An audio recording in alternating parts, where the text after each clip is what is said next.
Yo, yo, yo, what is going on, COD Familia? It is your boy BN, aka Mr. Kingdom Builder, and today we got some more PvP action, but this time coming from Server 5 between BDL and ZODs, and it looks like DXS is now being thrown into the mix as well. I'm hearing that it could be a 2v2 that we're going to end up seeing here whenever we end up finding or seeing the next other alliance, or the fourth one that ends up joining up. But a bunch of people were pinging me, so again, huge shout out not only to Duz and a few others that had reached out to me. Again, anytime you guys are able to ping me and let me know ahead of time, Discord is obviously the best place to always reach me. And again, we have a dedicated channel on my Discord, so if anyone ever wants to give me some drama or some war notifications ahead of time, you can join the Discord. Right, again, as always, if you enjoy the content, make sure you sub, like, ring the notification bell, and of course, again, to join the Discord here, right, there will be a link in the description, pinned comment right down below. Okay, so let's see what's happening here. Looks like we just got in with some fighting. Let's scroll out and just see how this looks kind of overall. Okay, so we got, wow, interesting. So we got ZODs up here, we got DXS here, and then we have BDL. So a little bit of a sandwich situation here at the Flame Dragon. What else is happening? DXS is over there. Okay. Oh, I see. So they were the ones who were building wide when we did the other coverage the other day. Very nice. Cool, cool, cool. Okay. And then we have BDL here and ZODs there. So really there's just, what, 3 alliances that are here? So we have DXS captured this. Oh, wow, so they captured 3. So it's just BDL that captured 1. It's only 4 passes. Oh, and then we have ZODs here, and this has to be ZOD. So ZOD captured 2, DXS 1. Okay, awesome. Okay, cool, cool, cool, cool, cool. I think we're getting the vibes here right now. But this is pretty cool right now. So let's see. This could be some good action. So just to kind of give you guys how the field is going here, right? You got Duz and then Van the Great, right? Those are the 2 top. Oh, Hawk. That was the other one, right? Where was Hawk coming in?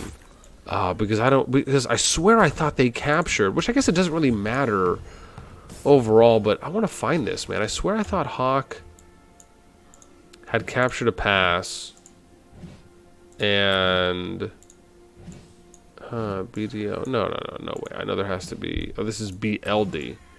Huh. Man, I swear I thought we saw Hawk capture. Am I crazy? Are people just, did they rename to DXS or something, and that's what it is? Let's, you know, it's okay. Let's just go back to the fight. Let me just find this link again. Here we go.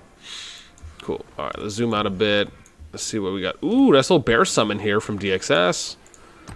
I'm just really curious. Let's see. Let me click on someone from Hawk. Oh, so they did just rename. Okay, so now they're just DXS. Okay.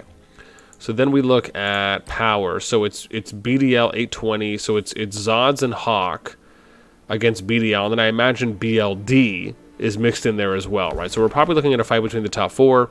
If we look at power, we're looking at 1.3 billion for 1 and 4. And then 2 and 3, we're looking at what is that, almost 1.2, right? 4711, and then there, right? So 1.17 bill. I mean, actually the numbers are pretty even, which is actually really nice to see that it's not just, you know, some type of overpowering or extremely disadvantage or advantage based on power, a power slope matchup. Cool. Okay, so we got this going on here. This is DXS. Okay, cool. Sorry, I have to make sure we're finding and figuring out where we need to go. So BDL's right here. Let's see what's happening. So this is kind of where they're fighting them. But there's something that has to be going on north here. Oh, wow. And then here we go, dude. Here's the big one. Oh, boys, it is juicy. Oh, my gosh. This is nuts. We got, so basically BDL, at least at the moment, is fighting a 1-on-3 here. And ZODs and them, oh wow, so ZODs has pushed into their territory right now, waiting for the big Shabuyabu.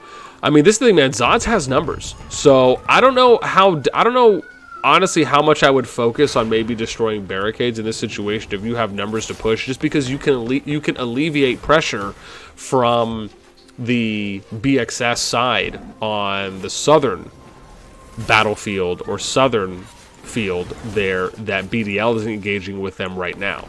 Now let's see, how long is it going to take for these to destroy, right? 50. Okay, so I mean, if it's not that long, I guess that's not bad. It's just, this is the thing.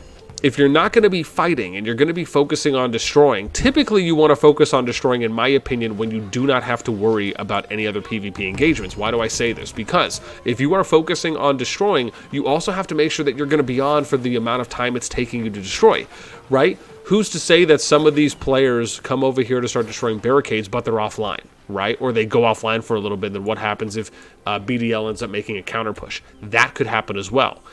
Now, obviously, if you have enough players online, that's something you have to consider. Really what I think BDL should be... Oh, and actually, here you go. So there we go. We got a BLD player here. I'm sure... Oh, another one over here. Mitra. I really wonder if this is my boy Mitra that I know. Also, I know someone named Stargasm that I just saw their name somewhere around here. I'm curious if that's the Stargasm I know from Rock. Oh, here it is. No, that's Stargasm. Never mind, I can't read. But with that in mind, right, this is something I would do. If I was BDL in this situation and just seeing them do that, I would just start poking. I would start poking these players one by one. I would reposition this way, and then I would start excuse me, not poking. Cornhub, poke Alley, poke Yomer, and then do the same thing on this side, right? Poke Curry. I would swing wide and start poking this guy, Quingon, Psycho, right? Look for those outlier situations. This is how you can start doing, being a little bit more tactful in your approach, right? Yeah, now cool thing is you do have a siege tower. I always wonder about this, right? Because, and this is something funny, I noticed, like, there's nothing being fired here. Now, I wonder if it's maybe just only going to hit cities, and that's kind of the focus. Let me see here what it has for this. Powerful weapons called Alliance Siege Towers. In addition to serving the same function as Alliance Tower, Siege Towers can inflict devastating damage on nearby enemy cities. Okay, so it is only cities. See, look at that. We got it. So Siege Towers are really only good if... But... But if that's the case, that means the only way that you could really efficiently use a Siege Tower in the current mechanical landscape is... You would basically have to build a tower. You'd have to build a tower where an enemy city will be within it, and then you upgrade the tower to make it useful. Because no one can teleport onto enemy territory. So the only way you could do it is you'd have to win the war. You'd have to win the fight in that area, destroy their tower, and then build your tower. But wait for your tower to be built and not rally the enemy.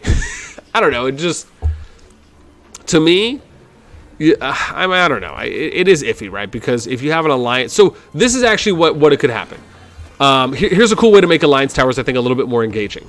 Allow for alliance towers upgraded for siege towers to inflict damage onto enemies.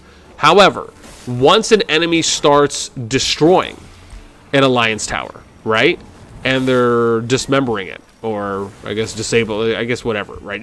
While you're destroying it, right? It disables that. So as long as you have someone destroying a tower, even if it's just one unit, that will temporarily disable any damage being output from that tower. That, I think, is a more creative way to allow for siege towers to engage more in the fight. Even if it's not, we're not talking about a ginormous amount of damage, right, or anything like that, where they're going to kill everyone here in like 10 seconds. But I would like to see siege towers, once you upgrade them, to output damage on nearby enemies. Maybe you could argue it's a little bit farther than the keep range, maybe double the keep range. Right, maybe the siege tower can hit enemies that are within their territory range. That could be something. And then, again, right, how to disable that is just putting one unit on it, and all you have to do is just be destroying it. As long as you're destroying it, it won't attack anyone. That, to me, seems like a great improvement I would love for them to add in. Okay. The reason I say that as well is because I do think it would engage a little bit more. Now, I don't know why this Turkey player was doing that. And this is a decent example. Look at the players stacking here and attacking SCL. That's exactly what I'm talking about, right? This is why you don't necessarily want to focus on just destroying a bunch of barricades, right? You have the numbers advantage, so fight. Right, there's no need, in my opinion, to not fight when you have a numbers advantage, even if you have to go through the barricades and it's a little bit slow. This is one of what I would argue is a kind of poor tactical judgment here from ZOD, in my opinion. I just would not focus on destroying. I would focus on defeating the PvP units and relieving pressure from your southern allies, and then go back and destroy once everything has been cleared out, right? That, to me, is a better play because you don't know how long you're going to have players online to commit to a fight. So that's something you have to keep in mind. Sure, it looks good that you're destroying the barracks, and yeah, if you have more people on that are going to be pushing to an extent, right, then okay. Time bomb being thrown down there on Turkey. Again, this is why you go forward, you don't go backwards, right? That bomb is going to end up hitting multiple players. It does, right? They're taking unnecessary damage for no reason. Now we're starting to get a little bit more of a fight here. Let's go and see on the southern side, right? I'm just curious, what's happening here? How is DXS playing this? Oh, this is actually okay. They're, I guess, somewhat holding their ground, so to speak. Oh, this actually isn't bad, man. Now, I don't know if I would go as hard as this guy's going in, you know, kind of YOLO style. Again, right, gather, you have units here, right? Coordinate, and then just hit them one by one, right? There's no need to just kind of go YOLO here for no reason. Sure, you're relieving some pressure here from the reinforcement because you have the choke point covered. That's important, right? This is actually a crucial area for DXS to try and do as much damage as they can on, right? But you want to do it in a smart way. You're relieving pressure on the north so that way they can go ahead and hopefully engage without having as many reinforcements. And so, an example, this is how you coordinate. You would have DXS start engaging, but more so engaging on the choke point. Then from there, you, right, that's going to lessen the amount of reinforcements that are going to head up north. Then you start engaging on the north side with the ZOD players fighting BDL. Why? Because you're going to be able to replenish faster than they will because you have DXS working on the choke point, right, to alleviate for you. This is an example of one way that you can coordinate in just a more efficient capacity. Wowzers. Wow, wowzers. Let's see here what we got, though. Okay. Yeah, we're going to see, man. Don't get me wrong, man. I want to see some fights. I do. Let's see real quick who we got for top. So we got Duz, Van the Great, Baron. This is the other DXS. Oh, this was the player that I think we saw kind of go YOLO. Over there. Theron is there. Sinrin, Falarbs, Ray. We got Huzza there on ZODs, SCL. Okay, so just some names I can try and look out for. Okay, here we go. Maybe a little bit more of a fight here. I like this too as well, right? The ZOD player, I don't know if I would have gone that YOLO. I mean, again, good reaction there from BDL going ahead and just kind of single target focusing, which is really what you want to do in these situations. Okay, nice. Hopefully they're just saying, look, let's scrap clearing the barricades. Let's actually make some high-level plays here, right?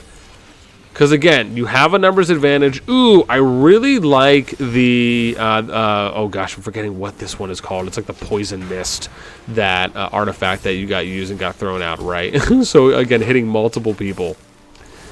That is a good one. Heart Shot getting thrown down there from Reaper. Oh, that's what it is. Acid Breath. Thank you. Yeah, that's it. So, Acid Breath being thrown down there on Penguin. Again, right, nice hit, and you can see that affecting at least one more beyond that. This is the thing about Hulk. I love this play here from Hulk, right, trying to go on the range, but again, a little bit too far here, right? You got the Eomer chasing. This could be maybe Emrys Alistair, and then we got Bakshi Emrys probably on that Cav unit. Always love to see some kind of range Cav fights. Ooh, there we go, dude. Ooh, oh, and the Shadow Games follow-up. This, to me, was such a sick play right there from Falarbs. Timing out the Nico skill, and then went to Shadow Games just to basically decimate, even though it was more or less a one-for-one trade, right? That was a nice usage of focusing a weaker unit, and then knowing that based on the amount of damage you can output, if they knew that or not, right? The amount of damage that the Shadow Games was gonna hit, right, would basically allow for you to get the kill before they could retreat. I actually liked seeing that play. And this is what I'm talking about, right? You got too many people that are focusing on destroying. Just engage. Remember, ZODs had a better numbers advantage earlier, right, than I would argue they do. I mean, they still kind of have good numbers advantages, but the problem is they're not having everyone engage. Everyone needs to engage. Why? Because if you lose this engagement, then all that's going to happen is you're going to back up and they're going to start repairing this, right? Don't look at the slow. Don't look at the unit slow as a big factor. If you have enough numbers, the unit slow does not matter, right? That the barricades, you just fight past the barricades. Another way to do it is, why are you fighting? Let me help provide more tactical and strategic awareness. Why are you fighting top down going through the barricades? you could just walk around.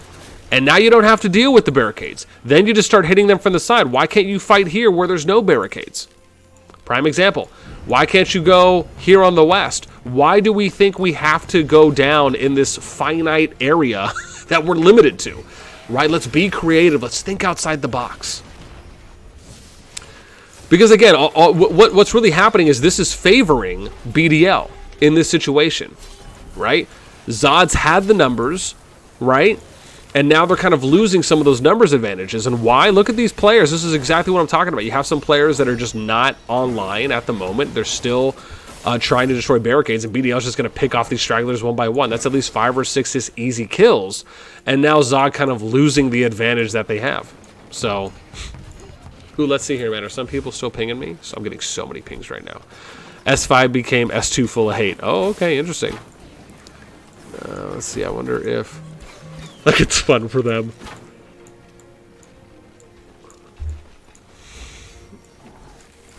Yeah, let me see. ZODs on. I want to see them in battle. At least now. Choose out of chat. War chat focus here. Our leader when you're leader. Ooh, jeez, man. Can't have this hope because your attacks would kill this. Oh, ooh. The shots, man. The shots are coming out strong. So yeah, okay, so here's a great example, right? This is pretty much what, isn't it funny when I'm able to foreshadow situations that happen because of how it looks like it's going to happen?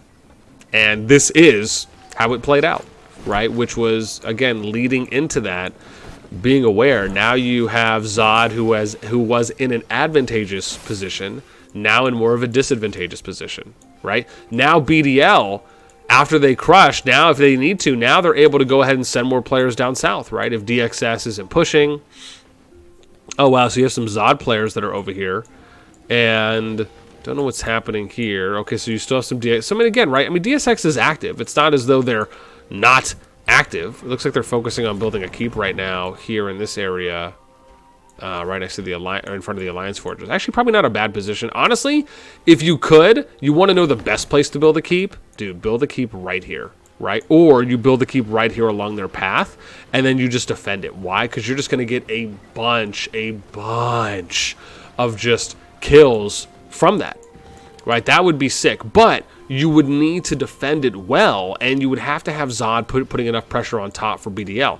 BDL, I mean, again, I would say played this out well, right? I can't speak to how much coordination that they applied overall here, but again, I mean, they did what they needed to do. They started picking off some players one by one. Again, I'm sure there could have been some improved efficiencies in certain places, but some of them did start attacking individuals one by one. They started lessening the ZOD attendance, if you will, or the amount of players that were still there because they were just focusing purely on destroying the barricade. And sure, they were able to get some down low, but now ZOD has to either regroup and try to repush, and then who knows if they're going to be in the same position. This is the thing, when you start getting enough people online and it starts snowballing, right? Think about it.